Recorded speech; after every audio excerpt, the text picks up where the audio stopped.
Et c'est à vous, l'officier, de le dire, va te poster ici, tu observes et tu me rends compte. Et l'officier à son poste, il écoute en permanence. C'est à vous, l'officier, de dire le matin, faites des obstacles ici. Si vous ne comprenez pas, les soldats meurent. Ça entache plus la cohésion. Il faut assumer. Et c'est ce qu'on a reproché d'ailleurs aux gens dans le passé. Hein. Il faut être ferme souvent. Voilà. La guerre ne se fait pas dans le laxisme parce que ça se paye cash. Ça se paye cash. Moi, j'ai été sur le terrain. Les hommes qui ont été sur le terrain me connaissent. On peut me trouver dur là-bas, mais on s'entend très bien. On va combattre, mais on va revenir vivant. Il n'y a pas de cohésion dans cette hypocrisie. Non, non, non. On préfère que les hommes puissent combattre, venir raconter leur bataille. C'est ça le plus important. Monsieur le Président, parlons maintenant de coopération militaire au sein des pays de l'Alliance des États du Sahel. Alors, quelles sont les actions concrètes qui ont été entreprises depuis la création donc, de cette alliance pour combattre le terrorisme sur le terrain? Merci, il y a eu beaucoup d'actions concrètes. Et c'est très réjouissant ce qui se passe sur le terrain. C'est devenu les mêmes armées. Il y a beaucoup d'actions qu'on ne peut même pas finir de citer. Les armées sœurs du Niger se retrouvent à exécuter des missions de l'armée malienne ou de l'armée burkinabé. L'armée burkinabé exécute des missions de l'armée malienne et de l'armée nigérienne. L'armée malienne aussi exécute des missions qu'on leur confie. Ça, ce n'était pas donné. Voilà. Deuxième chose, la coopération sur le terrain. Les forces sont mélangées et combattent ensemble très souvent. Et donc nous réussissons ça, surtout donc, dans la bande frontalière avec le Niger. Nos forces combattent côte à côte actuellement. Dans le domaine donc, des appuis aériens, c'est fréquent. Voilà. Lorsque nous avons beaucoup d'opérations et qu'on est submergé, on peut faire appel aux vecteurs nigériens, aux vecteurs maliens qui viennent nous appuyer. Lorsqu'ils ont besoin de nous, on part les appuyer. Et en termes de frontières, il n'y a pas de frontières actuellement. Donc les vecteurs burkinabés rentrent où ils veulent. S'ils sont en fin d'autonomie ou quelque chose, ils peuvent passer la main aux vecteurs maliens ou nigériens. Pareillement, ils rentrent aussi sur notre sol, ils font la recherche. Voilà. Et vraiment, ça se passe très bien. Il y a beaucoup de choses. On parlait mal du Burkina. Sur les plateaux télé, vous êtes journaliste, je ne pense pas que Burkina, une chaîne privée ou publique, insulte des autorités d'autres pays ouvertement, souvent de façon vulgaire. Ça se fait là-bas, sans mot dire. Voilà, tous ceux qui tentent de déstabiliser ici se retrouvent là-bas. Bon, à un moment donné, il faut arrêter l'hypocrisie, il faut dire la vérité. Il y a un problème. Il y a un problème avec les autorités de ce pays. Justement, aujourd'hui, Monsieur le Président, quels sont vos rapports avec le président Alassane Ouattara? Le rapport, c'est comme je l'ai dit, il y a un problème. On n'a pas de contact particulier. Donc, voilà, on regarde la situation. On suit. Voilà, je ne peux pas vous donner plus de détails. Voilà, on suit. Donc, jusqu'à présent, vous n'avez pas eu l'occasion de discuter avec le président Alassane Ouattara? Au début, on a échangé un peu au téléphone. Il m'a envoyé des émissaires même, il faut le reconnaître. On a discuté, on espérait que les choses aillent dans le bon sens. Mais peut-être qu'on n'a pas accédé à certaines choses, je ne sais pas. Mais nous ne pouvons pas nous mettre dans une certaine moule. Voilà, nous sommes venus avec une vision, un objectif, et nous avons une mission. Donc, tant qu'on sera dans notre moule, on sait qu'on aura des difficultés avec certains. Donc, on ne sait pas ce qui s'est passé. Sinon, il y avait le contact, mais ça s'est rompu. Et avec les gens qui ont commencé à partir là-bas, ceux qu'on recherche, il n'y a pas eu de coopération. Madame, Monsieur, bonsoir. Présent à Bobo-Dioulasso dans le cadre de la 21e édition de la Semaine nationale de la culture qui se tient sous le thème culture, mémoire historique et sursaut patriotique pour un Burkina nouveau. Le chef de l'État, le capitaine Ibrahim Traoré, s'ouvre une fois de plus au Burkinabé à travers la presse. Cet entretien est inédit dans la mesure où c'est la première fois que le président de la transition s'entretient avec des journalistes à Sia, la capitale économique et culturelle du Burkina Faso. Bonsoir, Monsieur le Président. Bonsoir. Merci de nous faire l'honneur de nous recevoir ici, au pied-à-terre du président du Faso. Alors, chers téléspectateurs, pour conduire cet entretien, Je suis avec ma consoeur de la radio nationale, Chantal Mikema. Bonsoir Chantal Mikema. Bonsoir Aboubakar Sagnon. Bonsoir Monsieur le Président. Bonsoir Madame. Madame, Monsieur, la culture, la sécurité, l'économie, l'agriculture, les infrastructures routières ou encore la diplomatie, voici les grandes thématiques qui seront abordées au cours de cet entretien. Monsieur le Président, on commence bien entendu avec la culture. Sous votre magistère, on a assisté à la relance de la Semaine nationale de la culture en 2023. L'édition 2024 s'ouvre dans quelques heures. On pourra dire que vous êtes un adepte de la culture. Merci, bonsoir. Bien sûr, nous sommes très heureux d'être ici, à Bobo encore une fois de plus, pour cet événement majeur qui est très important pour nous. Comme vous l'avez signifié, la culture c'est l'âme du peuple. Donc c'est notre âme. Et je pense qu'en créant la Semaine nationale de la culture en 1983, le président Sankara avait une grande longueur d'avance sur le temps. Aujourd'hui, nous sommes très heureux de donner une place prépondérante à la culture dans nos actions. Parce que vous l'aurez remarqué que lorsque certains cherchent à coloniser des peuples, la première des choses à faire, c'est de tout faire pour qu'ils abandonnent leur culture. Et donc aujourd'hui, nous sommes en train de redonner une place importante à la culture pour que notre peuple puisse vivre.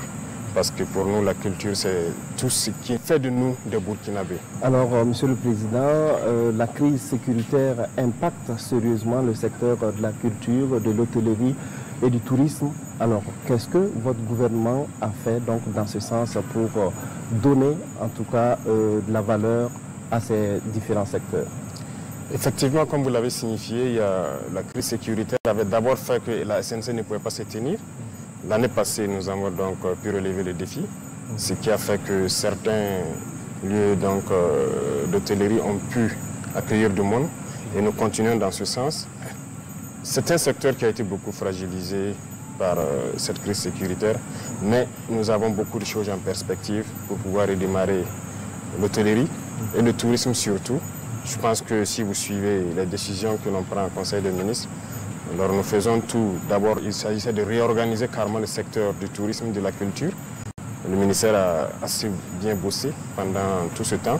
Nous avons pu adopter tous les textes pour réorganiser. Et là, maintenant, ils sont en train de lancer les activités à travers plusieurs journées qui doivent permettre aux Burkinabés donc, de visiter certains sites, de participer donc, à la vie des différents hôtels qui doivent accueillir ces Burkinabés-là. Monsieur le Président, dans votre vision pour le Burkina, quelle place occupe la culture? Comme je l'ai dit, c'est une place très importante. Vous savez, lorsqu'on prend les valeurs de cohésion sociale, on aime de dire cohésion sociale, c'est à travers la culture que nous pouvons cultiver cette cohésion sociale. Voilà, aujourd'hui, les artistes vont quitter de partout, du plein sud au Sahel, de l'est à l'ouest, ils vont se retrouver, ils vont communier. Et ce sera l'occasion pour la plupart de voir comment les autres vivent, quelles sont leurs valeurs, et ainsi de suite, et partager. Deuxième chose, nous avons beaucoup de valeurs telles que je l'ai cité, la solidarité, le patriotisme même, ça se trouve dans la culture. Alors le Conseil des ministres du 6 mars dernier a institué le 15 mai de chaque année comme journée des cultures et traditions. Alors quelle est la pertinence de cette journée qui fait couler beaucoup d'encre et de salive? Il y a beaucoup d'objectifs derrière. Premièrement, c'est comme on a dit, il faut repartir aussi aux sources parce que, comme diraient certains, nous ne sommes pas tombés du ciel. Il y a beaucoup de confessions religieuses au Burkina Faso. Il y en a qui sont des confessions chrétiennes, que ce soit catholiques ou protestantes. Il y a la confession musulmane. Mais il y en a aussi qui ont la confession d'adorer les ancêtres. Donc il n'y a pas d'athée au Burkina, ça je ne pense pas. Tout le monde croit en Dieu à travers quelque chose. Donc c'est une occasion aussi donnée aux traditionalistes de pouvoir fêter, exprimer, être en contact direct avec les ancêtres et pouvoir donc prier pour le Burkina Faso. Donc il y a beaucoup d'objectifs derrière qu'on ne peut pas finir de citer ici en tout cas. Mais nous pensons que c'est une très bonne chose qui doit permettre aux Burkinabés aussi de connaître leur tradition, de connaître leur culture et de cultiver les bonnes valeurs. Mais pourquoi le 15 mai? Y a-t-il une symbolique concernant cette date? pas de symbolique particulière. Nous avons, culturellement, comme on le dit, dans tous les groupes ethniques, vous allez voir qu'au village, avant l'entrée de la saison, généralement, les gens ont des rites pour prier Dieu et les ancêtres de nous aider à avoir donc une bonne saison pluvieuse. Et à la fin de la saison aussi, à la sortie, il y a des rites pour remercier Dieu et les ancêtres de nous avoir donné une bonne saison pluvieuse, de nous avoir permis de cultiver et de bien récolter.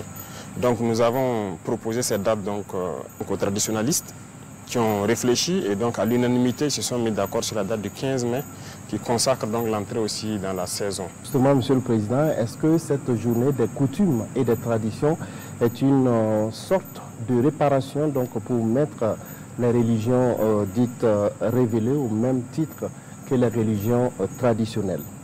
Quelque part, ça fait partie des objectifs aussi. J'ai dit qu'il y a plusieurs objectifs autour. Ça fait partie parce que je pense que toutes les autres confessions ont des journées dédiées. Et chez les catholiques, il y a plusieurs fêtes fériées. Chez les musulmans, il y a plusieurs fêtes fériées. Donc c'était aussi une date aussi pour qu'on puisse trouver, pour que les gens puissent communier et avoir une date où fêter aussi. Donc ça fait partie des objectifs. Monsieur le Président, qu'est-ce que vous attendez concrètement des Burkinabés par rapport à cette journée du 15 mai? Alors, c'est comme je l'ai dit, il s'agit pour nous de donner un espace, prendre une journée, marquer une halte, que les Burkinabés puissent repartir vers les fondamentaux, prier les ancêtres, prier Dieu à travers les ancêtres, pour que ensemble nous puissions donc avoir cette harmonie que nous cherchons là. C'est ça le plus important, parce que la division, les distensions, à travers ces journées, je pense qu'on peut mieux se rapprocher. Voilà, donc c'est l'objectif recherché pour que les gens puissent vraiment communier. Voilà. Alors certains y voient une journée chômée et payée de plus. Qu'est-ce que vous en dites? Oui, c'est vrai, il y a beaucoup de journées chômées et payées au Burkina. C'est un sujet qui est en discussion au Conseil. Voilà, c'est en discussion et nous allons proposer bientôt une formule pour diminuer le nombre de journées chômées et payées et pour qu'on puisse rattraper d'une manière ou d'une autre. Je ne vais pas dévancer les choses. La proposition sera faite au niveau de l'ALT et les Burkinabés vont découvrir et on va décider. Monsieur le Président, en plus de la Semaine nationale de la culture, il y a le mois du patrimoine burkinabé donc, qui se tient du 18 avril au 18 mai de cette année. Alors finalement, est-ce que cet ensemble, en tout cas, d'événements culturels, si on peut le dire ainsi, est un moyen donc, pour permettre aux Burkinabés de revenir donc, pour s'intéresser à leurs valeurs culturelles, de faire une sorte de retour aux sources pour s'intéresser aux valeurs culturelles et traditionnelles qui fondent nos sociétés? Bien sûr, c'est très important. C'est très important. Vous voyez, il y a certaines sociétés qui sont développées en se basant sur leur culture. Parce qu'il y a beaucoup de richesses dans nos cultures. Regardez la Chine, le Japon, ce sont des exemples. C'est en se basant sur leur culture qu'ils arrivent à le faire. Le patrimoine, beaucoup de gens ne savent même pas quel est notre patrimoine. Personnellement, j'ai découvert beaucoup de choses avec le ministre, en conseil des ministres, lorsque nous préparions ces journées-là. Donc j'ai découvert beaucoup de choses que je ne savais pas. Et c'est toujours bien de découvrir qu'est-ce que nous avions. Nous ne sommes pas venus du néant. Lorsqu'on prend seulement, moi je me souviens, quand je visitais les forges, avant on avait, peut-être, ça existe toujours dans certaines contrées, où à travers la culture, les gens peuvent aller extraire un minerai ferralitique, venir extraire le fer, faire de l'acier pour fabriquer tous les outils d'agriculture et tout. Mais c'est le développement donc de la sidérurgie comme ça. Est-ce que nous sommes basés sur les connaissances de nos ancêtres là sur ce volet et développer notre industrie sidérurgique? Je ne pense pas. La métallurgie. Est-ce qu'il faut aller forcément apprendre chez les autres? Mais nous avons déjà un fondement aussi. Et ça, ce n'est qu'un exemple parmi tant d'autres. On peut puiser beaucoup de choses dans notre culture que nos ancêtres faisaient déjà et développer notre société. On va parler maintenant de sécurité. Principale préoccupation des Burkinabés et priorité numéro 1 de votre gouvernement. Sous votre leadership, l'armée a acquis et continue d'acquérir des équipements et de matériel de guerre de pointe. Peut-on dire que nos forces combattantes sont maintenant équipées pour anéantir l'ennemi? Oui, l'équipement, nous allons continuer à nous équiper. comme je vous le disais, on n'est même pas à 15% de ce que nous souhaitons. Dans ce mois de mai, vous verrez beaucoup de choses qui seront là et ça va continuer parce que sachons d'où nous venons, on vient de très loin et donc il faut préparer de sorte que les générations à venir ne connaissent pas ces situations. J'ai eu à le dire le 17 février, si je ne me trompe, en salle. Les gens ont peut-être maintenant compris comment est-ce que l'impérialisme a préparé nos armées pour pouvoir maintenant envoyer le terrorisme et voilà, déstructurer nos États et mieux nous exploiter. Je vous prends un exemple. J'ai parlé en 2020 de comment c'était. Si vous cherchez des militaires qui étaient en opération en 2019, à côté, dans la zone de Pensa, Kelbo, Tauremba et autres, imaginez pendant ce temps, on déployait des militaires 300 à 350 avec une centaine de Kalachnikov, peut-être une dizaine, une vingtaine de gilets. Ils sont là, beaucoup sont vivants, vous verrez. Donc défaut d'équipement. Et lorsque ils sont attaqués, les 200 et quelques, qu'est-ce qu'ils font? Ils sont obligés de courir. Et ça fait que les militaires même avaient surnommé les terroristes les monos, c'est-à-dire les moniteurs. C'est comme à l'école, les moniteurs venaient à 5 heures vous réveiller pour faire le sport, courir. Donc quand ils venaient attaquer à 5 heures, c'était la course. Et lorsque vous perdez confiance comme ça, pour reprendre confiance, ce n'est pas évident. Donc l'équipement avait fait que l'armée avait perdu un peu le visage. Et vous voyez que les terroristes se plaisaient de filmer les militaires en train de courir. Et ils partent galvaniser leurs combattants avec, les recruter et vraiment les mettre moralement au top pour combattre. Aujourd'hui, nous voulons équiper l'armée pour que le soldat reprenne confiance en lui. Lorsqu'il sort, il doit avoir confiance. Déjà, avec le minimum que nous avons, mais vous voyez l'exploit qu'ils font. Ils n'ont pas peur d'aller vers l'ennemi, ça veut dire que les soldats n'ont pas peur. Donc nous allons continuer de fournir des efforts pour mieux nous équiper et faire face. Monsieur le Président, en plus des équipements et du matériel, il y a beaucoup d'efforts également qui est fait pour le recrutement des hommes pour combattre sur le terrain. Bien sûr, ça va de pair. Et vous avez remarqué que nous nous trompions énormément. Ce que nous constatons, ce n'est pas ce qu'on imaginait. Ils sont nombreux et aujourd'hui, il faut le reconnaître, il y a beaucoup qui viennent de l'étranger pour combattre au Burkina. Dans les rangs des terroristes, donc des mercenaires qu'on prend et venir, il faut qu'on recrute conséquemment pour mailler notre territoire aussi. Vous êtes dans une dynamique de réorganisation de l'armée. À quel stade en êtes-vous avec cette réorganisation? La première phase, c'était la mise en place de ces unités organiques et combattantes-là, voilà, les bataillons d'intervention rapide, pour répondre et contenir la menace. Parce que lorsque nous avons fait l'évaluation, il fallait ce genre de force-là pour contenir la menace. Là-bas, nous pouvons dire, en tout cas, Dieu merci, nous avons fait un exploit au-delà de ce que nous imaginions. Voilà, nous avons pu former nous-mêmes ces bataillons d'intervention rapide, les équiper entièrement par, voilà, grâce au peuple. Donc, c'est la première phase. Les autres phases sont en train de suivre actuellement parce que les phases terrain et réorganisation doivent se suivre. Donc les forces seront bientôt relocalisées pour répondre donc à la situation présente. Donc la réorganisation va se poursuivre, d'autres types d'unités vont se créer et dans le cadre de l'AES aussi, il y a des forces qui vont être mises en place pour répondre à ces besoins-là. Justement, Monsieur le Président, vous étiez à Banfora. Vous avez dit aux forces combattantes de se préparer à la guerre de haute intensité. Oui. Alors, faut-il s'attendre justement à d'autres réformes au sein des forces combattantes? Oui, des réformes, on peut le dire, c'est dans le sens de la réorganisation. Parce que, comme je l'ai dit là-bas, le terrorisme sera vaincu. Voilà, ces criminels qui se baladent à moto là seront vaincus. Mais il faut se préparer à d'autres types de guerres. Il y a la menace partout, que ce soit autour, ou bien la menace qui peut venir de loin. Donc, dans ce cadre-là, c'est une guerre conventionnelle qui peut durer. Donc, il faut se préparer à une guerre de haute intensité. Il faut pouvoir combattre dans le temps et tenir sur le terrain pendant très longtemps. C'est un autre mode de combat. Donc, il faut se préparer à ça et les forces, les différents corps vont avoir un programme d'entraînement et commencer ces entraînements-là. Des résultats tangibles sont quotidiennement engrangés sur le terrain. Mais le phénomène du terrorisme semble avoir la peau dure dans certaines localités. Comment peut-on expliquer cet état de fait?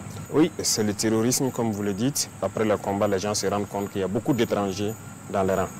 Donc le Burkina, comme je le disais aux enfants, c'est le cœur. Donc on cherche à broyer le cœur pour faire peur aux autres. Donc nous sommes ceux-là qui devons accueillir le maximum. Donc voilà pourquoi on se prépare conséquemment. Donc c'est pas que c'est un phénomène nouveau. On s'attend à ça et on s'attend à pire que ça. Mais pour l'instant, je pense que on ne peut pas être en même temps partout. Comme vous l'avez remarqué, on ne communique pas beaucoup sur certaines choses, mais c'est zone par zone. Il y a des zones où on a mis beaucoup d'efforts, qui sont presque à 100% voilà, conquises. Il y a des zones aussi encore où on est en train de remettre l'effort. C'est petit à petit, nous allons reconquérir donc toutes les portions de terrain, parce que en les regardant faire, il faut conquérir et savoir comment consolider. Justement, Monsieur le Président, vous avez parlé tout à l'heure d'acquisition de matériel. Beaucoup de Burkinabés ne comprennent pas. Ils se disent que nous sommes équipés, nous avons des drones de dernière génération, mais on ne comprend pas pourquoi le terrorisme persiste. Rien que ce 23 avril, il y a eu donc des attaques. Comment est-ce qu'on peut expliquer cet état de fait? Alors, nous avons acquis vraiment beaucoup de moyens. Ça, c'est une chose. Les vecteurs aériens, bon, on a pu réussir à former en tout cas la plupart des pilotes déjà, parce que nous avons anticipé leur formation avant d'acquérir. Sinon, tout moyen qu'on acquiert, il faut former ensuite. Donc, il y a un temps mort. Mais actuellement, avec les vecteurs aériens, nous avons donc cette chance d'avoir déjà des pilotes. Ils sont en activité. Mais pourquoi il y a des attaques souvent? Il faut reconnaître qu'il y a certaines positions où les chefs d'éléments ne sont toujours pas au sérieux. Ils ne sont pas concentrés. Voilà. Et je disais la dernière fois, c'est comme l'effet de savoir qu'il y a quelque chose dans les airs. Ça fait que certains ne sont pas concentrés. De toute façon, on pourra les développer en long et en large. Ce sont des moments de... Certains ont laissé de la fragilité et l'ennemi a observé et il frappe un coup qui peut être dur. Voilà. Sinon, pendant que le 23 se passait, une opération importante venait de finir dans la zone de Gaïri et Bogandé où les bataillons ont fait du bon travail. Mais c'est pendant cette phase que d'autres ont prêté le flanc. Parce que ce n'est pas parce qu'il y a des drones en l'air qu'il faut dormir. Ce que nous voulons, c'est qu'on puisse être alerté. Parce qu'actuellement, en permanence, il y a des drones dans le ciel. En permanence. On veut juste que les positions puissent dire, on les voit venir. Et beaucoup arrivent à le faire. Vous avez suivi Djibo. Ce sont les observateurs qui ont vu venir l'ennemi et ont alerté le drone qui est venu participer au combat. Vous avez suivi Touéné, Gawa, beaucoup de positions arrivent à le faire. Mais il y a certaines positions où malheureusement, lorsque vous entendez qu'ils sont attaqués, on est sous le feu. Comment est-ce que vous avez pu être surpris? Il y a un problème. Ce n'est pas parce qu'il y a des drones qu'on ne met plus de guetteurs qu'on ne prend pas toutes ces précautions. Donc là aussi, c'est des choses qu'il faut corriger et nous sommes là-dessus. Voilà, c'est des choses qui entachent la lutte, mais qu'il faille corriger. Il ne faut pas que les gens baissent la garde, croire que c'est fini. Il faut rester concentré. Voilà. Alors, Monsieur le Président, est-ce que ces terroristes bénéficient de complicité interne? Bien sûr, beaucoup. Beaucoup. Et la complicité interne, tout de suite, les cas dont je vous parlais, ceux-là qui ont été neutralisés, qui sont venus de l'étranger, qui partaient vers Mansilla, imaginez qu'ils sont passés par l'aéroport avec la complicité de quelqu'un. Parce qu'ils ont fourni tous les renseignements. Et les enquêtes ont démarré rien qu'hier. On va retrouver ces individus-là. Ils sont passés par la complicité des gens. Il y a des villages aussi qui sont complices, mais qui commencent à comprendre un peu. Dans l'armée, il y a des complicités. Voilà, il y a des fuites d'informations, beaucoup de choses. Il y a la complicité. Sans la complicité, c'est difficile que l'ennemi soit renseigné. Donc même dans nos villes ici, il y en a qui sont là, des terroristes, qui les renseignent sur tous les mouvements, tout ce qui se passe. Voilà. Il y a des complicités. Alors des complicités aussi concernant des velléités de déstabilisation de la transition? Oui, mais ça c'est logique et ce sera permanent.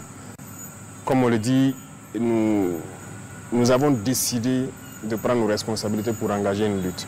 Il va de soi que certains qui ont perdu leurs privilèges et leurs avantages se dressent contre nous. Maintenant, c'est à nous d'être vigilants. C'est ce qu'on fait. Et donc, ces velléités de déstabilisation, c'est courant. Donc, on est là-dessus. Ça sera permanent, ça, on est sûr. Voilà. Alors on constate également une certaine forme, j'allais dire, de campagne de diabolisation des forces de défense et de sécurité, à travers la presse internationale par exemple. Ah oui, ça c'est logique. Ces presses internationales se battent pour leur pays. C'est normal. Ceux-là qu'on a fermés ici, tout ce qu'ils divulguent comme information, c'est pour les intérêts de leur pays. Mais ce qui nous écœure, c'est souvent même les presses locales qui relaient ça. C'est ça qui est dangereux. Est-ce que ça veut dire qu'ils n'ont pas l'intelligence de comprendre que ceux-là sont en train de... Tout ce qu'ils publient, c'est pour l'intérêt de leur pays et qu'ici aussi on se met à le faire, c'est pas bien. Les FDS sont en train de monter en puissance. Il y a beaucoup de victoires. Aujourd'hui, on ne s'assoit pas qu'on vienne nous attaquer. On est à l'offensive, beaucoup de choses. L'armement qu'on est en train d'acquérir et tous ces équipements, ça ne les plaît pas. Parce que nous allons réussir à vaincre le terrorisme. Pourtant, ils ont créé ça pour que nos États ne puissent pas être des États et continuer à nous exploiter. C'est nos ressources. C'est ça le problème. Mais si vous avez une armée, ils ne peuvent pas se permettre certaines choses. Donc c'est normal que leur presse diabolise, qu'ils inventent du mensonge, ils racontent tout ce qu'ils veulent, avec des complicités internes, malheureusement. Voilà, il y a des individus ici pour 2000, 3000 euros, ils sont prêts à écrire du n'importe quoi, envoyer là-bas. Voilà, et puis ils vendent leur patrie. Et ce sont ces gens aussi qu'on combat, parce que ce sont des ennemis de la nation. Et c'est dangereux. Il ne faut pas aussi que nos presses se prêtent à certains jeux. Lorsqu'ils publient des choses là-bas, nous ici on prend. Quelle est la valeur ajoutée? Quelle est votre partition dans cette lutte-là? Et ils se battent pour les intérêts de leur pays là-bas. Pourquoi vous aussi vous allez les suivre? Même s'ils vous financent ou je ne sais pas quoi. C'est pas logique. Alors, parlant donc de combat sur le terrain, beaucoup de zones ont été reconquises justement grâce aux forces combattantes. Des PDI ont été réinstallés. Aujourd'hui, est-ce qu'on a des chiffres? Est-ce qu'on a des statistiques sur les zones qui ont été réinstallées? Alors, chaque semaine, le ministère de l'Action humanitaire donc, publie des chiffres. Donc, il nous envoie ça à travers le CONASUR. Il nous envoie ça en rapport aussi.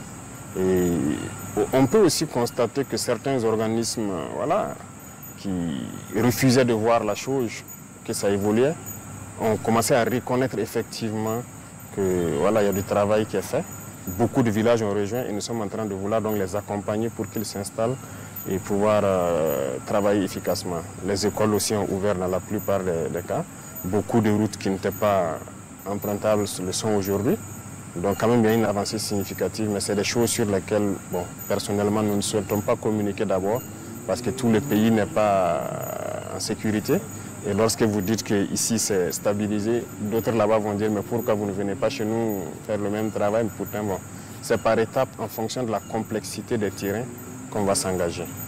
Des zones ont été reconquises, certes, mais comment comptez-vous consolider ces zones-là? Comment consolider? Je dirais que ça c'est un peu secret. Je ne pourrais pas vous dire exactement ce qui est en train d'être fait, mais il y a beaucoup de choses qui sont en train d'être faites sur le terrain. Et dans la même lancée aussi, nous avons exhorté les populations à participer activement à la défense. Parce que vous voyez, je disais que des gens partent en Chine souvent regarder la muraille de Chine, mais ça a été construit dans la guerre. Pourquoi ici, on ne peut pas faire des obstacles pour empêcher l'ennemi voilà, de pénétrer dans nos villes, dans nos villages? Donc avec les chefs de circonscription administrative, partout où je passe, je leur dis donc de mettre les populations au travail avec l'appui des FDS pour définir des périmètres où l'ennemi ne doit pas franchir. C'est à eux de créer le type d'obstacles qu'il faut, d'organiser le terrain et d'être aux aguets. Parce que c'est des comportements que nous devons adopter. Même si le terrorisme finit, nous devons nous mettre toujours en posture de guerre pour toute éventualité. Donc les autres leviers de consolidation, je ne peux pas vous les détailler ici. D'accord. Voilà. D'accord. Alors, Monsieur le Président, des officiers et sous-officiers de l'armée ont été radiés donc pour fautes lourdes. Peut-on en savoir davantage sur ces fautes? Oui, c'est vrai que depuis un temps, il y a eu des cas. Lorsque vous êtes en guerre, un officier, on le confie des hommes. La vie des hommes est entre vos mains. Vous devez les commander et prend toutes les mesures pour qu'il puisse combattre et vaincre. Il peut arriver que vous combattez jusqu'à épuisement de vos moyens. Ça peut arriver. Là, vous êtes mort en héros. Mais lorsque l'officier ne prend pas toutes les mesures pour que ces hommes puissent combattre, les hommes ne sont pas... ils ne répondent pas d'eux-mêmes. Ils ont été formés pour exécuter des ordres. Je vais vous donner quelques exemples. Lorsque on a le renseignement de probables attaques, c'est diffusé. On peut avoir une zone. Et dans la zone, si on a plusieurs positions, on va les dire, il est possible qu'il y ait des attaques. Nous serons à côté. Il y a les drones qui seront pas loin, en tout cas à équidistance des différentes positions. Mettez-vous en alerte. Ça veut dire qu'il faut guetter. Et ça, c'est des cours que les officiers apprennent à l'école. Le poste d'observation, le poste de guet, tout le monde l'apprend. C'est toi, tu dois placer tes hommes à une bonne distance de ta base pour t'alerter quand on voit l'ennemi venir. Parce que l'ennemi pousse souvent ses motos, il ne va pas rouler. C'est rare qu'il roule venir. Donc, tu dois avoir un dispositif qui te permet de te renseigner. Et c'est à partir de ce moment que vous alertez à l'arrière. Aujourd'hui, toutes les positions ont minimum 2 moyens de communication, sinon 3. Et on a fait en sorte que toutes les positions soient en liaison directe avec le pilote de drone. Donc, ils n'ont pas besoin de passer même par leur chef pour appeler le drone et dire « je vois ça, venez traiter ». Donc, tout est réuni. Et autour, on a fait quand même une organisation du terrain pour permettre aux gens de combattre. On veut juste l'alerte. Ok, les guetteurs ont signalé ça. Et les avions vont intervenir. Et lorsque le renseignement est diffusé, et qu'on prend souvent le soin d'envoyer des missions, aller voir des dispositifs, vous dire d'aménager ça, de faire ci, d'organiser le terrain, vous ne faites rien. Un officier, vous ne dites pas aux hommes, il y a ce cours-là que tout le monde fait, l'OTC, organisation du terrain, camouflage. On vous alerte qu'il y a une attaque probable dans la zone, vous ne faites rien. Et subitement, on apprend, on est sous le feu. Comment vous pouvez comprendre? Et regardez, depuis un bout de temps, c'est la journée. Djibo a été attaqué en pleine journée. Heureusement, ils ont vu venir. On a pu intervenir à temps. Regardez Solé, c'est la journée. On n'a pas été alerté pendant que le drone était à côté. Tankwalou, en pleine journée. Pas d'alerte, c'est le drone qui a vu lui-même. Taouri, en pleine journée. L'autre jour, le 23 dernier, Sanga, pleine journée. Il y a des choses qui font mal. Donc, quand les pilotes apprennent qu'ils sont à côté, 15-20 km, et on ne les alerte pas. Peut-être qu'ils sont en train de chercher ailleurs, parce qu'ils ont beaucoup de positions en même temps, et vous vous faites surprendre en pleine journée. Comment est-ce qu'on peut expliquer ça? C'est une faute grave. Vous avez sacrifié vos hommes. Un officier, il ne dort pas. Il se repose. Mais vous n'avez pas le droit de dormir. Et tout ce que vous commandez aux hommes de faire, ils vont le faire. Si l'homme n'exécute pas, vous les punissez. Jusqu'à la radiation aussi. Donc il y a des responsabilités et c'est lourd. Et les gens doivent se réveiller. On a eu des cas où des gens signalent l'arrivée d'ennemis. Le drone arrive et il les demande donc c'est quel côté. On observe, on ne voit pas. Il dit non, on avait signalé là-bas. On dit qui a signalé? Est-ce que tu as quelqu'un? Vous voyez les antennes, les pylônes là. Presque dans toutes les communes, il y a des pylônes. On dit aux gens même de monter là-bas et guetter au loin, ça vous permet de voir en profondeur. Ils ne le font pas. Les pilotes le demandent, est-ce que tu as mis quelqu'un dans l'antenne pour observer au loin, pour nous guider? Il dit oui. Et le pilote lui répond, vous mentez, je suis à votre verticale, il n'y a personne sur l'antenne. Il se rend compte maintenant que c'est la réalité. Mais vous mentez à qui? Ça, ce n'est pas un comportement d'officier. On a connu ces cas, beaucoup de cas comme ça. Donc, on ne peut pas être soucieux de la vie de vos hommes plus que vous-même l'officier sur le terrain. Donc voilà pourquoi, avant l'année passée, en J, on avait dit ceux qui veulent quitter l'armée n'ont qu'à quitter. Il y a une note du ministère de la Défense. Si vous ne quittez pas, vous allez assumer si vous fautez. Et pour moi, c'est une trahison. Lorsqu'un officier ne fait pas travailler ses hommes, ne prend pas toutes les mesures. Si vous prenez toutes les mesures et que vous combattez et qu'il y a des pertes, on peut comprendre. Mais lorsque les mesures ne sont pas prises, mais on va vous radier. Ça sera sans appel, parce que vous n'allez pas sacrifier les enfants des gens inutilement. Monsieur le Président, ces radiations n'auront-elles pas un impact sur la cohésion du groupe? Et la mort. La mort de pauvres soldats là. C'est ça. Le soldat est fait pour exécuter. Et c'est à vous, l'officier, de le dire, va te poster ici, tu observes et tu me rends compte. Et l'officier à son poste, il écoute en permanence. C'est à vous, l'officier, de dire le matin, faites des obstacles ici. Si vous ne commandez pas, le soldat meurt. Ça entache plus la cohésion. Il faut assumer. Et c'est ce qu'on a reproché d'ailleurs aux gens dans le passé. Hein. Il faut être ferme souvent. Voilà. La guerre ne se fait pas dans le laxisme parce que ça se paye cash. Ça se paye cash. Moi, j'ai été sur le terrain. Les hommes qui ont été sur le terrain me connaissent. On peut me trouver dur là-bas, mais on s'entend très bien. On va combattre, mais on va revenir vivant. Il n'y a pas de cohésion dans cette hypocrisie. Non, non, non. On préfère que les hommes puissent combattre, venir raconter leur bataille. C'est ça le plus important. Monsieur le Président, parlons maintenant de coopération militaire au sein des pays de l'Alliance des États du Sahel. Alors, quelles sont les actions concrètes qui ont été entreprises depuis la création donc, de cette alliance pour combattre le terrorisme sur le terrain? Merci, il y a eu beaucoup d'actions concrètes. Et c'est très réjouissant ce qui se passe sur le terrain. C'est devenu les mêmes armées. Il y a beaucoup d'actions qu'on ne peut même pas finir de citer. Les armées sœurs du Niger se retrouvent à exécuter des missions de l'armée malienne ou de l'armée burkinabé. L'armée burkinabé exécute des missions de l'armée malienne et de l'armée nigérienne. L'armée malienne aussi exécute des missions qu'on leur confie. Ça, ce n'était pas donné. Voilà. Deuxième chose, la coopération sur le terrain. Les forces sont mélangées et combattent ensemble très souvent. Et donc nous réussissons ça, surtout donc, dans la bande frontalière avec le Niger. Nos forces combattent côte à côte actuellement. Dans le domaine donc, des appuis aériens, c'est fréquent. Voilà. Lorsque nous avons beaucoup d'opérations et qu'on est submergé, on peut faire appel aux vecteurs nigériens, aux vecteurs maliens qui viennent nous appuyer. Lorsqu'ils ont besoin de nous, on part les appuyer. Et en termes de frontières, il n'y a pas de frontières actuellement. Donc les vecteurs burkinabés rentrent où ils veulent. S'ils sont en fin d'autonomie ou quelque chose, ils peuvent passer la main aux vecteurs maliens ou nigériens. Pareillement, ils rentrent aussi sur notre sol, ils font la recherche. Voilà. Et vraiment, ça se passe très bien. Il y a beaucoup de choses qui se passent actuellement entre nos trois armées. Et l'objectif, c'est de créer dans un futur proche, voilà, une brigade expéditionnaire pour le compte de l'AES qui pourra faire donc des manœuvres en toute autonomie partout dans l'espace AES. On l'a annoncé, mais maintenant le travail se fait en bas pour faire germer la force. Voilà, à chaque étape, on ne va pas forcément sortir, dire que nous sommes à tel effectif, mais chacun a reçu ses instructions et est en train de travailler à mettre en place ce qu'il doit mettre en place.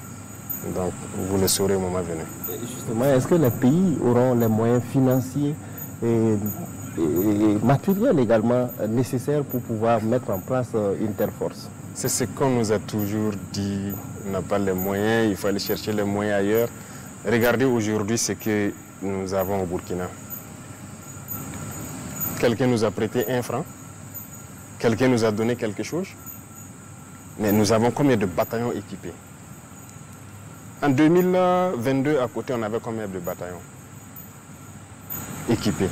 On avait un bataillon opérationnel, parce qu'il y avait au moins 4 ou 5 compagnies opérationnelles qui étaient équipées, qui peuvent sortir de façon autonome.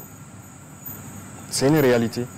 En plus de ça, c'était les forces spéciales, l'UGGN peut-être. C'est eux qui avaient les moyens d'être projetés en même temps. Le reste, ils n'ont pas les moyens. On s'assoit et voilà, lorsqu'il y a opération, il faut rassembler à les donner. Parce que c'est dur d'équiper, c'est compliqué. Ce n'est pas vrai. Si on gère bien, il y a la possibilité d'équiper. C'est ça aussi que nous avons reproché, c'est tout ça qui nous a révoltés. Mais on nous avait nous aussi mis des choses en tête, que c'est difficile d'acquérir l'armement, c'est cher, c'est si. On a pris notre courage à 2 mains, on s'est mis face à la réalité. On nous a mis des bâtons dans les roues pour ne pas nous permettre de nous équiper. Vous êtes au courant, je l'ai dit plusieurs fois. Mais aujourd'hui, nous avons plus d'une vingtaine de bataillons équipés qu'on peut projeter d'une minute à l'autre. Ça veut dire, lorsqu'on dit aux 20 bataillons de démarrer pour telle direction, ils n'ont pas besoin que quelqu'un vienne leur donner quelque chose, ils démarrent. Donc cette force, on peut l'équiper. Regardez les armées maliennes, regardez les armées nigériennes. La dernière fois, vous voyez l'équipement du Niger qui passait par là. pour rentrer au Niger. Donc, nous pouvons nous équiper. On n'a pas besoin d'un appui. Monsieur le Président, aujourd'hui, quel bilan faites-vous? Bilan d'étape de la guerre contre le terrorisme? Le bilan, c'est long à faire. Donc, je viens de vous expliquer d'où est-ce que nous venions. Je ne dirais pas de zéro, mais en tout cas, il n'y avait pas quelque chose de substantiel pour faire la guerre. Aujourd'hui, nous pouvons contenir la menace. Ça, c'est une chose. L'armée a retrouvé plus ou moins sa capacité de combattre. Aucun soldat ne va aller aujourd'hui sur le front sans armes, ne va aller sans moyens de protection, ses gilets, casques et trucs, les munitions et autres, tous ces VDP. Le maillage a changé. Ça fait qu'on a occupé plus le terrain. Il y a beaucoup de zones où on n'avait pas de présence de force, où il y a aujourd'hui de la présence. Et ça fait que, bon, dès que la présence, les populations aussi rejoignent. Donc, ça, c'est une avancée majeure. Et maintenant, la réorganisation de l'armée pour l'adapter aux réalités actuelles, ça aussi, c'est une avancée majeure. C'est tout ça qui permet d'avoir des résultats sur le terrain. Mais on n'a pas peut-être le temps de détailler point par point, au risque de revenir sur des choses qu'on avait déjà dites. Donc, il y a beaucoup quand même de choses qui sont faites. D'accord. Alors, Monsieur le Président, justement, nous sommes en guerre, mais il faut préparer également l'après-guerre. Comment comptez-vous réorganiser l'armée après la guerre? Oui, l'après-guerre, dès qu'on est en guerre, c'est pour préparer l'après-guerre aussi. L'armée doit participer, pour nous, l'armée doit participer activement à la vie de la nation. Rien qu'aujourd'hui, en Conseil, nous avons parlé d'un certain nombre de sujets où l'armée doit intervenir dans plusieurs domaines. Alors, il faut que l'armée puisse occuper un rang de sorte que la crise que nous avons connue ne puisse pas revenir à l'avenir. Et on ne peut pas avoir ces prédispositions-là sans donner une place à l'armée. Donc, en termes de maillage, de présence dans certaines structures stratégiques, l'armée sera importante. C'est-à-dire notamment là où il y a beaucoup de personnel d'une certaine qualité pour rien que le renseignement.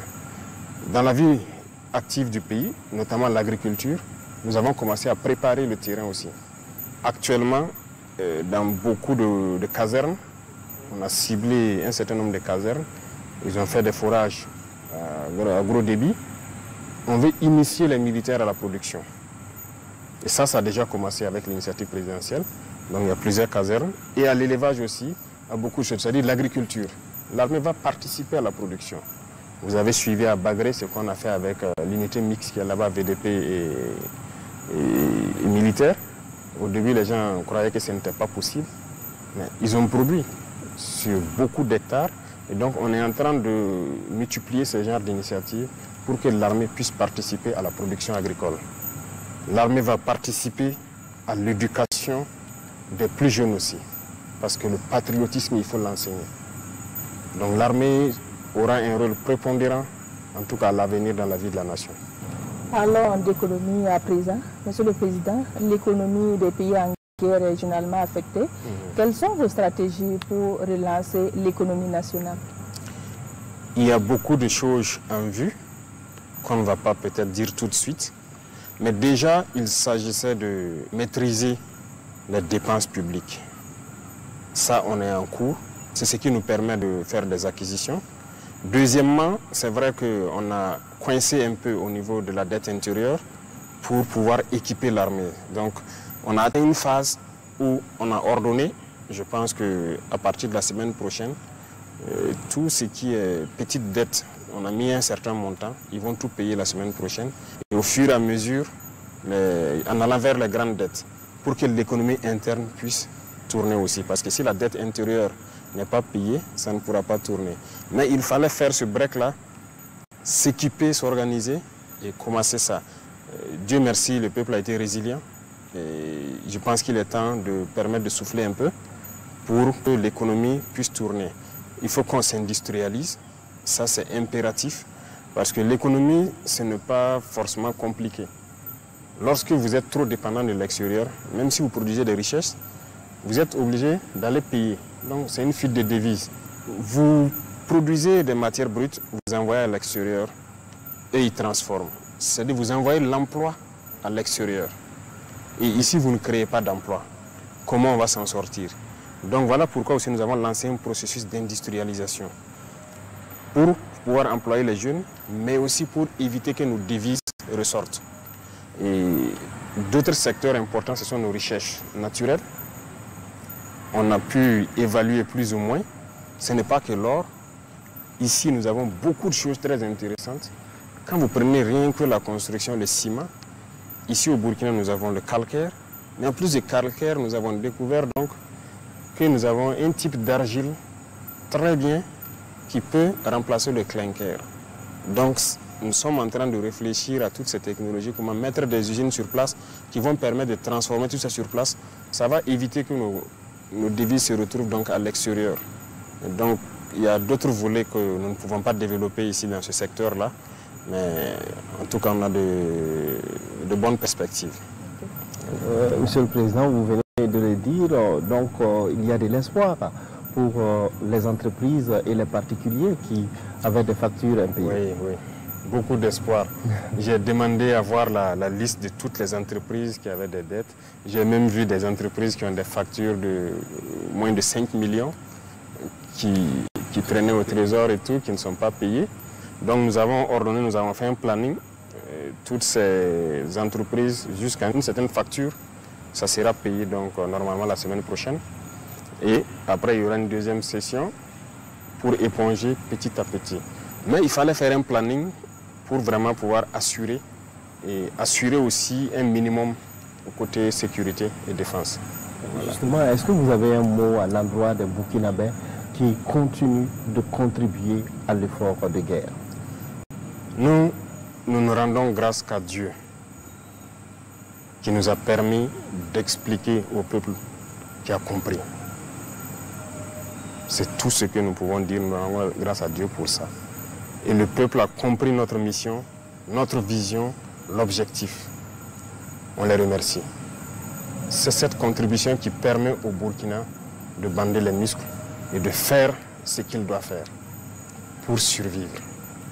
Sans la contribution du peuple, sans cette acceptation de cette stratégie qu'on a développée pour amener le peuple à contribuer, ce n'était pas possible. Ça allait être difficile, très difficile. Parce que l'allure à laquelle nous sommes partis, c'est grâce au peuple. Sinon, comment est-ce qu'on allait pouvoir équiper, comme je dis, autant d'hommes dans un laps de temps? On allait peut-être prendre 2-3 ans pour les équiper à ce niveau-là. Mais le peuple a compris, on a mis beaucoup de mesures. Ils ont compris, donc on ne peut que dire merci à Dieu et merci au peuple qui a compris vraiment la mission. Voilà.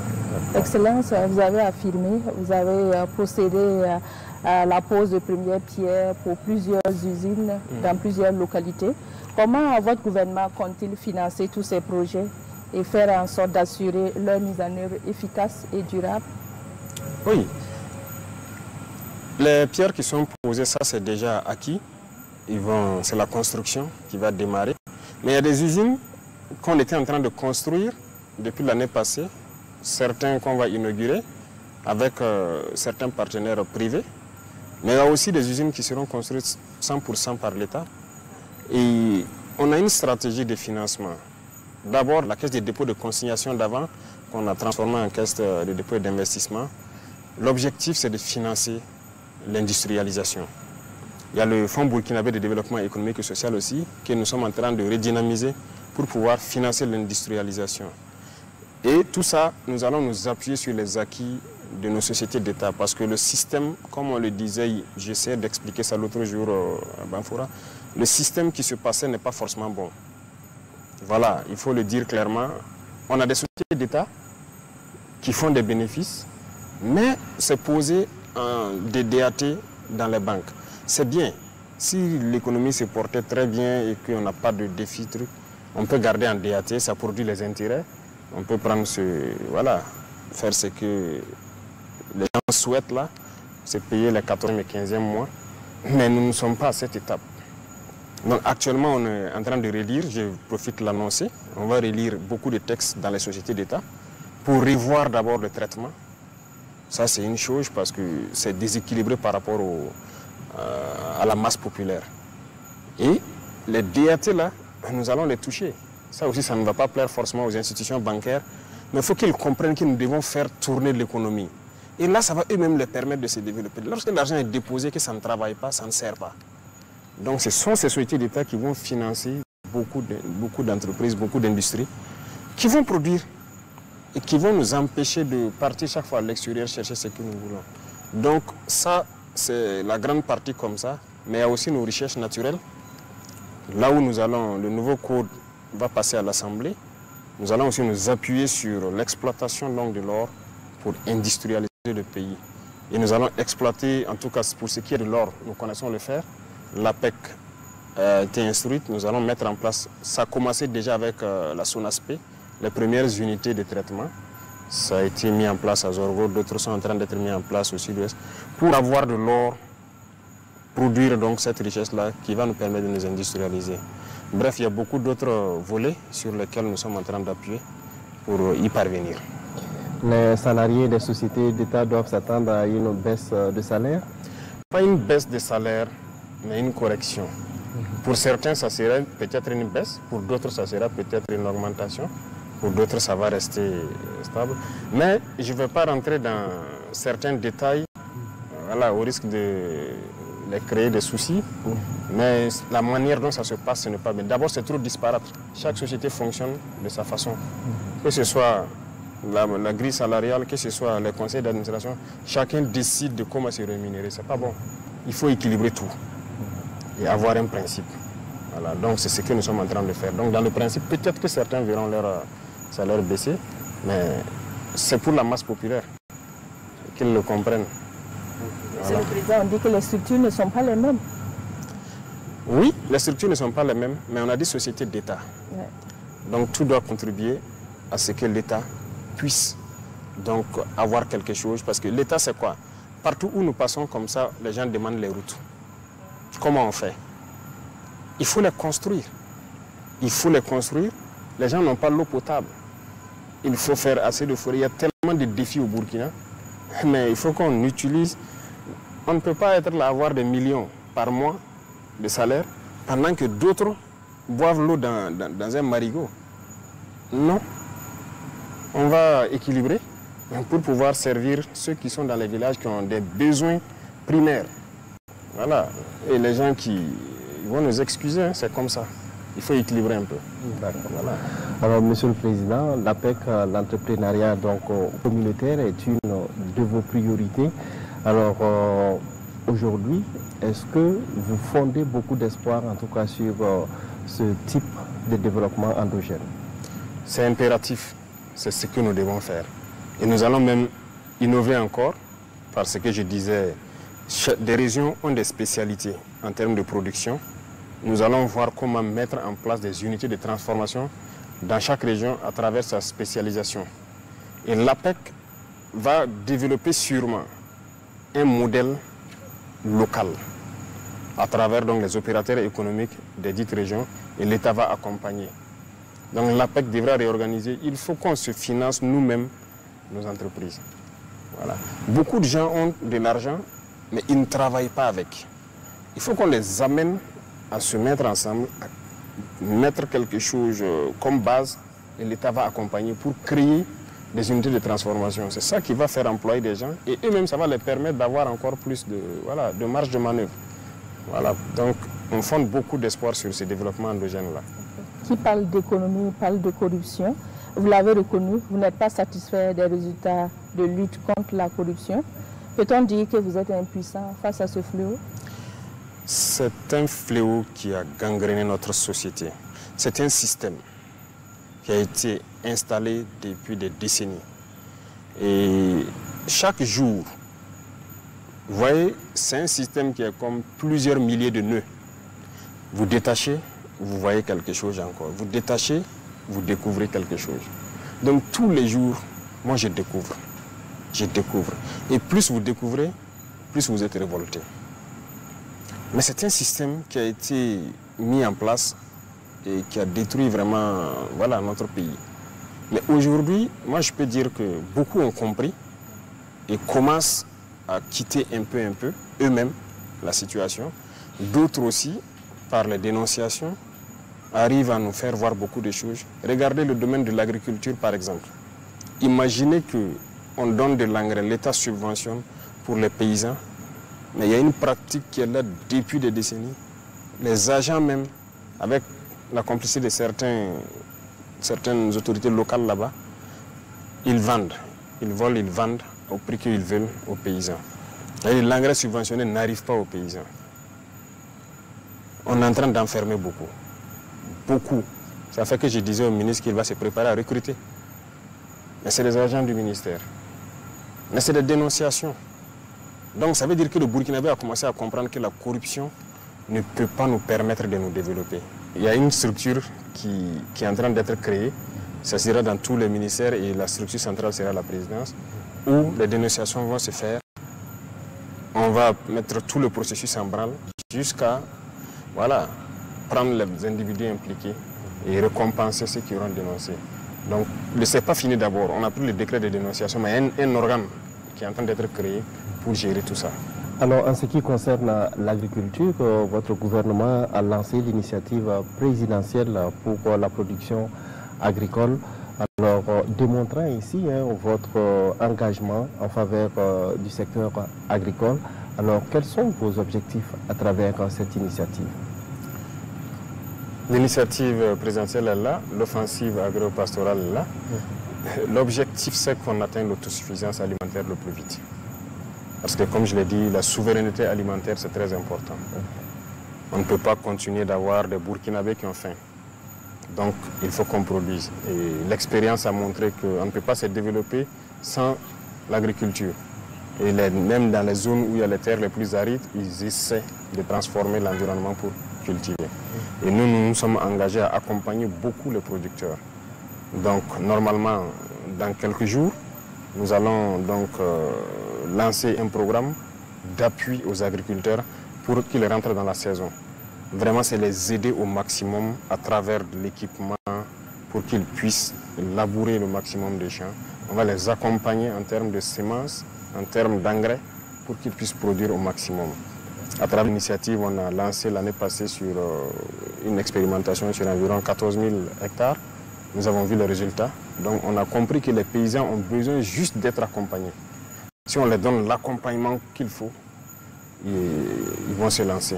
Donc c'est notre objectif d'atteindre l'autosuffisance le plus vite possible. Il y a également, Monsieur le Président, la production du blé que vous avez lancée à Bagré. Alors la culture du blé au Burkina, est-ce une nécessité? C'est une nécessité.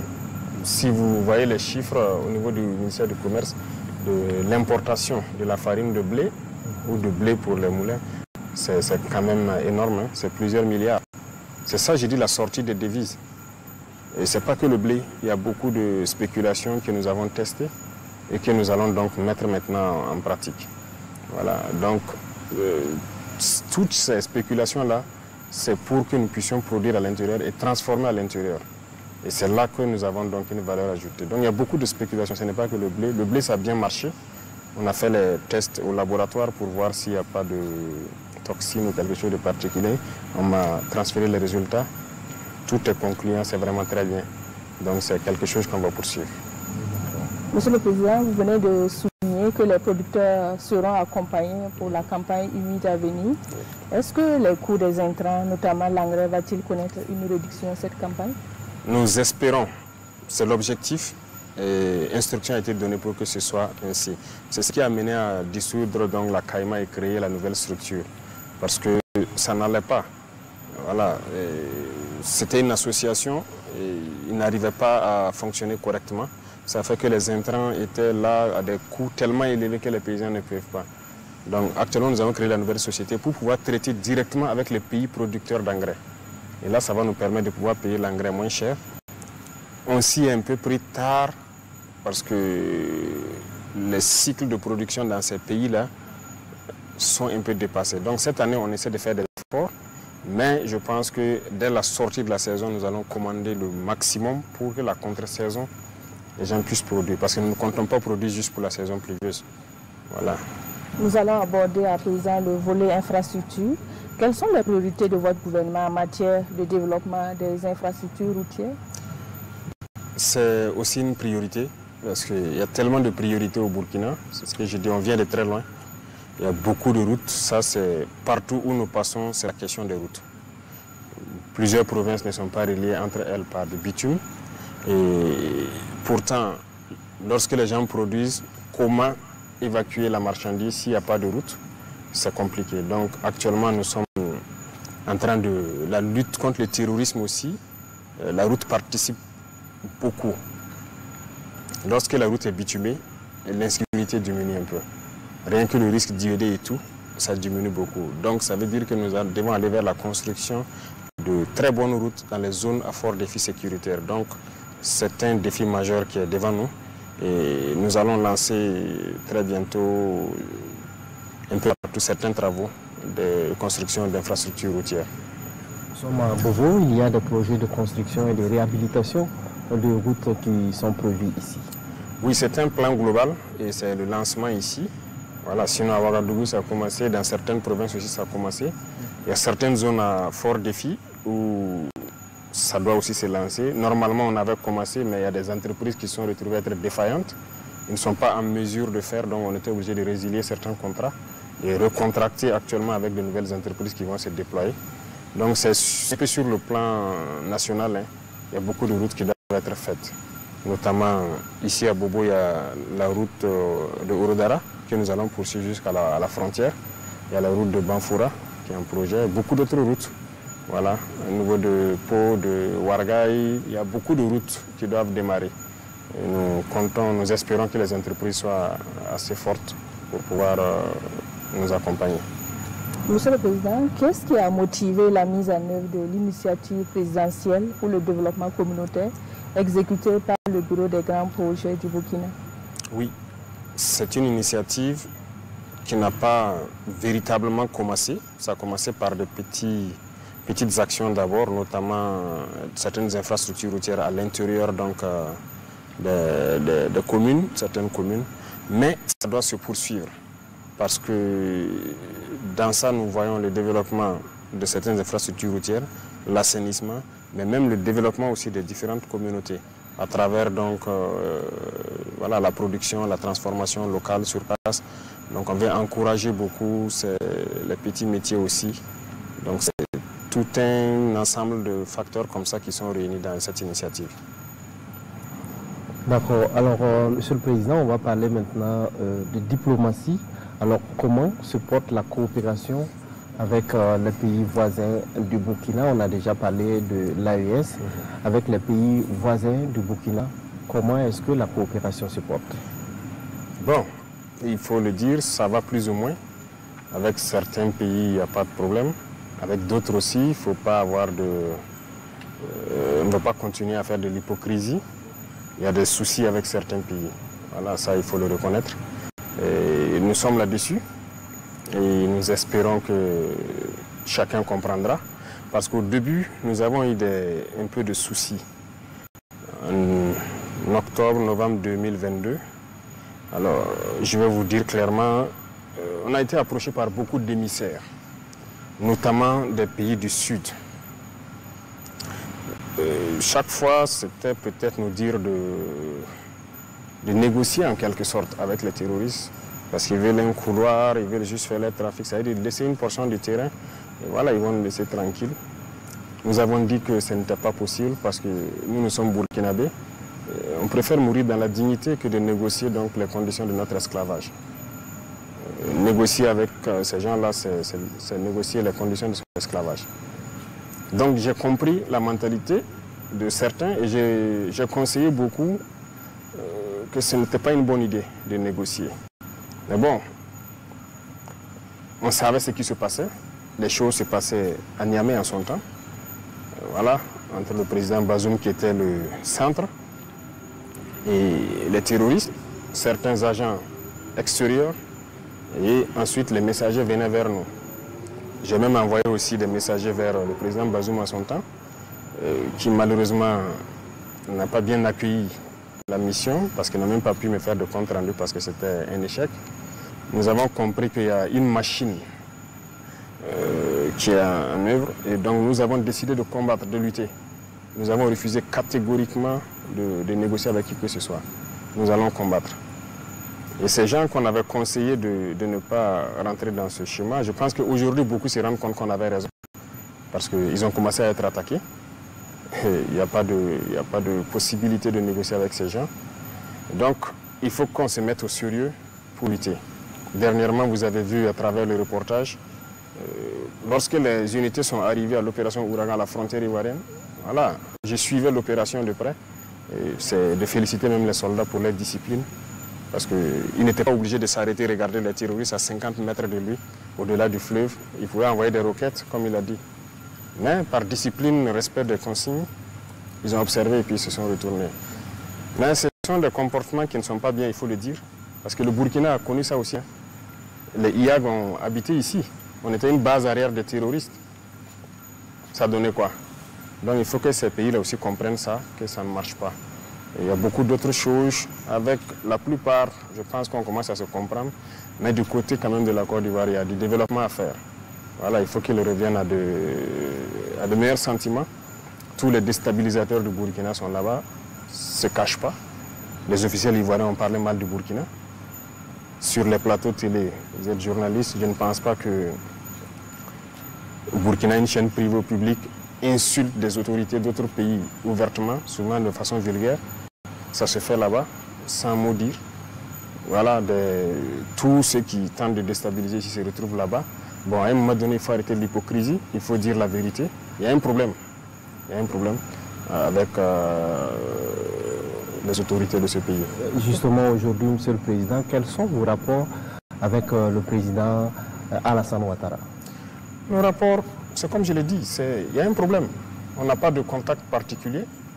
Donc, voilà, on regarde la situation. On suit. Voilà, je ne peux pas vous donner plus de détails. Voilà, on suit. Donc, jusqu'à présent, vous n'avez pas eu l'occasion de discuter avec le président Alassane Ouattara? Au début, on a échangé un peu au téléphone.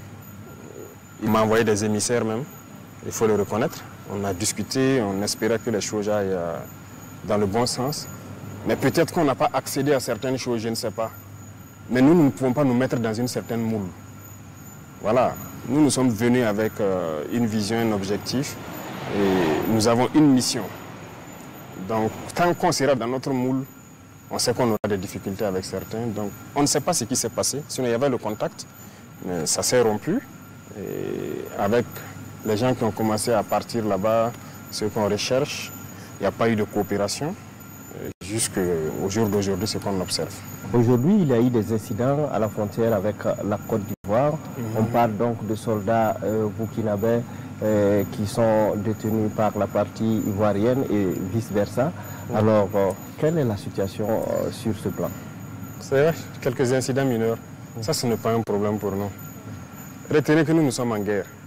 Donc ça, ce n'est pas des incidents à nos yeux. Vous ne pouvez pas comprendre ce que j'ai dit, mais nous sommes en guerre.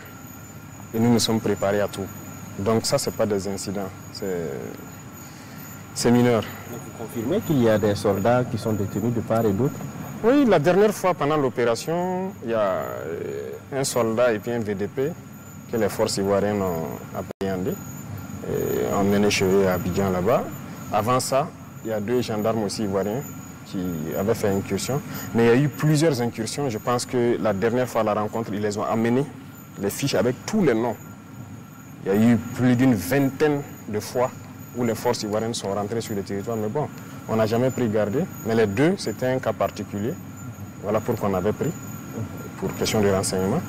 Et donc, ils ont aussi, pendant l'opération du 15e bataillon, 2 soldats sont allés pour payer de la cigarette, je crois, dans un village curieusement habité, à 2 km de la frontière. Et les forces ivoiriennes les ont pris. Mais je suis curieux de voir qu'ils étaient présents, ils ont pu appréhender les 2 soldats et que tous ces terroristes qui sont rentrés, ils n'ont pas réagi.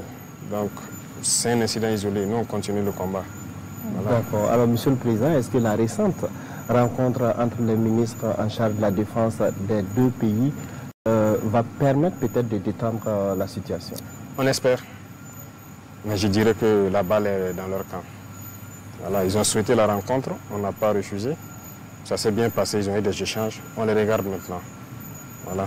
Il y a des gens qui sont poursuivis, qui sont là-bas. Il y a des gens qu'on va poursuivre. Il y a eu quand même, ils ont eu des échanges francs. On les regarde maintenant. Monsieur le Président, autre incident diplomatique, si je peux l'affirmer ainsi, 3 personnalités françaises déclarées persona non grata sur le territoire burkinabé pour activités subversives. Que reproche-t-on concrètement à ces 3 Français? Vous savez, quand on dit activités subversives, les gens sont très malins et très intelligents dans leurs manœuvres. Aujourd'hui, ils ont beaucoup de plans pour déstabiliser le Burkina. Il y a l'élimination physique, voilà. Il y a peut-être la manipulation d'une frange armée. Il y a aussi, à travers les médias, vous, voilà. Et la diplomatie des pays, ça participe. Alors, c'est de dire même à travers ça aux gens de faire très attention. Certaines organisations qui sont ici, qui se font financer par certains pays. Pourquoi? À cause de vos beaux yeux qui vous donnent l'argent. Et ensuite, on vous demande donc des rapports sous tel format, vous le faites. Ils sont en train de pénétrer le monde de la culture. On les suit. Voilà. Certains artistes, voilà, ainsi de suite. On suit tout. Ils sont en train de pénétrer le monde des médias. On suit pour que vous relayez ce qu'ils veulent, comme je le disais tantôt. Voilà. Donc, il y a beaucoup d'activités subversives qui se passent. Donc, on n'est pas dupe et il faut que les gens arrêtent. Parce que vouloir manipuler le peuple pour les retourner, il faut qu'ils arrêtent ça. Ça sera difficile et nous n'aurons pas la langue dans la poche. Au moment venu, on va aussi expliquer au peuple ce qu'il y a. Parce qu'actuellement, c'est l'art de manipuler. Tout leur espoir, c'est de pouvoir manipuler la population, faire baisser la ferveur pour que le peuple ne soutienne pas la transition et qu'ils puissent atteindre leur fin. Et nous allons combattre ça. Alors, quelle appréciation vous faites des récents propos tenus par le général français Lecointre? Oui, nous avons suivi. Et ils préparent la mentalité de leur peuple au cas où ils doivent intervenir, venir physiquement ici pour qu'on combatte. Donc, ils ont commencé à préparer. Ce n'est pas maintenant. L'année passée, le président Macron a tenu certains propos. Moi, je m'attendais à ce que les journalistes débattent sur ça, éclairer la lanterne des Burkinabés, éduquer les Burkinabés. Parce que le journalisme, ce n'est pas juste critiquer le pouvoir ou voilà, donner des informations sur qu'est-ce qui ne va pas. Vous avez la chance d'être journaliste en temps de guerre. Il faut participer à éduquer le peuple, à éveiller le peuple, parce que nous avons un ennemi. C'est ceux qui veulent nous réduire à l'esclavage. C'est votre rôle de le faire. Voilà, ce général a fait sa sortie. Je ne sais pas jusqu'à aujourd'hui, est-ce que les gens ont eu des débats assez pointus pour expliquer à la population quel est l'objectif de l'impérialisme. Ils ne sont pas d'accord qu'on se décolonise. Ils veulent nous recoloniser. Le terrorisme est là. Ils savent qu'on va vaincre le terrorisme. Et donc, ils se disent maintenant, si jamais on arrive à vaincre le terrorisme, il faut qu'ils se préparent pour venir physiquement nous recoloniser. Parce qu'ils ne sont pas d'accord qu'on soit décolonisé. Parce que c'est leurs intérêts. C'est à travers nous qu'ils vivent. Donc c'est ça aussi. Il faut que les journalistes participent à ça. Maintenant, le débat ne se passe pas sur ça. Qu'on le veuille ou pas, on est en guerre. On doit chanter les louanges de nos soldats. On doit chanter les louanges de nos héros. On doit les accompagner. Et on doit expliquer au peuple ce que c'est que l'impérialisme. Comment ils veulent nous coloniser. Comment ils veulent nous maintenir dans la misère. Pour que eux, ils vivent. Pour que le peuple se réveille. Nous, on n'est pas là pour endormir le peuple et piller, faire ce qu'on a fait. On veut que le peuple se réveille, qu'ils comprennent qui sont leurs ennemis. Et ça, c'est le travail du journalisme aussi, dans ces temps de guerre. C'est l'histoire du Burkina qui s'écrit maintenant. Donc, je vous en prie, il faut faire un travail parce qu'eux, ils préparent l'opinion de leur peuple au cas où ils doivent intervenir, que le peuple les accompagne. Ah, c'est normal, il faut les coloniser. C'est du mensonge ce qu'ils racontent. C'est du mensonge. Mais l'objectif est connu. Et nous aussi, il n'y a pas de problème, on se prépare en conséquence. Monsieur le Président, nous tirons vers la fin de cet entretien. Quel bilan faites-vous de la transition en cours? Le bilan, ça va se faire donc au fur et à mesure. J'espère que prenez le temps d'inviter chacun des ministères là. Voilà, pourquoi pas. Il faut les convoquer sur vos plateaux télé, que chacun dise au peuple qu'est-ce qu'il a innové dans son ministère, qu'est-ce qu'il a apporté de plus. Mais nous pouvons vous rassurer qu'il y a eu beaucoup de choses qui ont été faites. Beaucoup de choses dans la guerre et on a pu réaliser beaucoup d'autres choses autour. Vous pouvez le constater, comme on l'a dit. On fait la guerre, mais on n'a pas oublié l'agriculture. On a fait des progrès. Vous pourrez faire des tournées dans les villages pour voir quel est l'impact de notre action sur l'agriculture l'année passée, la saison passée. Vous pourrez aller dans le domaine donc, de l'eau. Il y a tellement, beaucoup de fourrages ont été creusés, beaucoup de populations qui n'ont jamais connu l'eau potable. Il reste encore beaucoup à faire. Dans le domaine de la santé, il y a eu beaucoup d'évolutions aussi. Voilà, ce n'est pas seulement la baisse des prix de certaines prestations maintenant. Dans les villages, on est en train de réorganiser carrément les systèmes et la gratuité, là, nous voulons que ce soit effectif et on est là-dessus. On est en train de développer des industries qui puissent appuyer vraiment la santé et beaucoup de choses dans ce domaine aussi. L'industrialisation, ça, bon, on ne va pas en parler. On a pu faire un peu, mais notre objectif est très grand. Il faut que partout les industries poussent. Voilà, dans le domaine des PME, on a pu alléger beaucoup de taxes, ainsi de suite. Ça a permis aux gens de pouvoir créer beaucoup de petites entreprises qu'on est en train d'essayer donc d'accompagner. Donc les différents fonds dont on vous parle, qu'on est en train de restructurer et fournir pour que les jeunes puissent pouvoir être financés à partir de là-bas parce qu'ils ont dit que dans les banques c'est un peu compliqué avec la question de garantie. Voilà, donc dans tous les domaines, il y a eu beaucoup d'avancées. Et je vous exhorte à les convoquer et qu'ils disent au peuple individuellement tout ce qu'ils ont pu faire. D'accord. Voilà. Alors, peut-être avant de nous dire au revoir, quels sont les défis, selon vous, qui restent à relever dans un bref délai, en tout cas pour assurer la stabilité et le progrès au Burkina? Beaucoup de défis. Il y a des défis sur tous les plans. Je vous ai dit, le Burkina vient de très loin.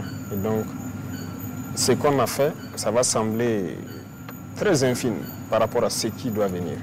Nous avons de très grandes ambitions parce que nous avons un rêve pour le Burkina dans tous les domaines. Et je vous ai dit, quand on prend le domaine de l'éducation, regardez les écoles, vous trouvez toujours des bâtiments de l'ère coloniale ici, hein, dans les écoles. Moi, je rêve d'écoles modernes et gratuites. Voilà, les enfants jusqu'à un âge, ça doit être gratuit. Et regardez nos étudiants, comment ça s'ouvre. Actuellement, je le disais que nous sommes en train de chercher à réduire les dépenses au niveau des affaires étrangères. Donc dès juin, une bonne partie seront rappelées à l'intérieur du pays. Et cet argent doit servir à construire des amphithéâtres, les restaurations et beaucoup de choses. Parce que c'est l'avenir, l'éducation. Voilà. Et dans un futur proche, nous espérons aussi, en tout cas, agir sur ces leviers-là. Le volet santé, nous devons construire beaucoup d'hôpitaux modernes, équipés. À Pau, dernièrement, on me dit qu'il n'y a pas d'échographie. Pour simple échographie, il faut qu'ils viennent jusqu'à Ouagadougou. Vous voyez qu'il y a beaucoup de défis. Voilà. Et tout ça, donc, ça doit nous permettre de relancer le pays, voilà, pour atteindre nos rêves. Monsieur le Président, pour clore cet entretien, quel est votre message à l'endroit des travailleurs à quelques jours du 1er mai, journée internationale du travail? Oui. En tout cas, c'est félicitations aux travailleurs. Voilà. Ils ont su accompagner. Voilà. Et nous avons pris une partie des salaires. Et les travailleurs ont compris. Donc, on ne peut que leur dire merci. Félicitations à eux de continuer de consentir en tout cas le sacrifice pour que le Burkina soit. Voilà, parce que c'est une guerre d'existence. Voilà. Si on ne la fait pas, nous allons disparaître. Donc félicitations à eux. On sait qu'il y a beaucoup de choses en instance. Et on est au courant que chacun prenne patience. On prend le cas du MENA-PLN tout de suite, où il y a un décret que nous devons prendre pour régulariser un certain nombre d'indemnités, de reclassements, ainsi de suite. Le ministre a envoyé ça sur la table, mais nous avons dit de patienter parce que, comme je vous ai dit, c'est des étapes. Actuellement, nous avons stabilisé certaines dépenses militaires, on va payer la dette intérieure et après, on pourra revenir à certaines choses. Donc, on ne peut pas leur donner un délai, mais j'ai dit on n'adopte pas d'abord parce que nous avons certaines choses à régler. Donc, qu'ils continuent de prendre patience. On les souhaite bonne fête et de continuer à soutenir la patrie parce que leur patriotisme, ça va au-delà de tout ce que nous pouvons croire. Voilà, donc merci à eux. Merci, Monsieur le Président, d'avoir répondu à nos questions. Madame, Monsieur, nous sommes au terme de cette émission, de cet entretien que j'ai eu le plaisir de conduire avec Chantal Nikiema de la Radio Nationale. Merci de nous avoir suivis.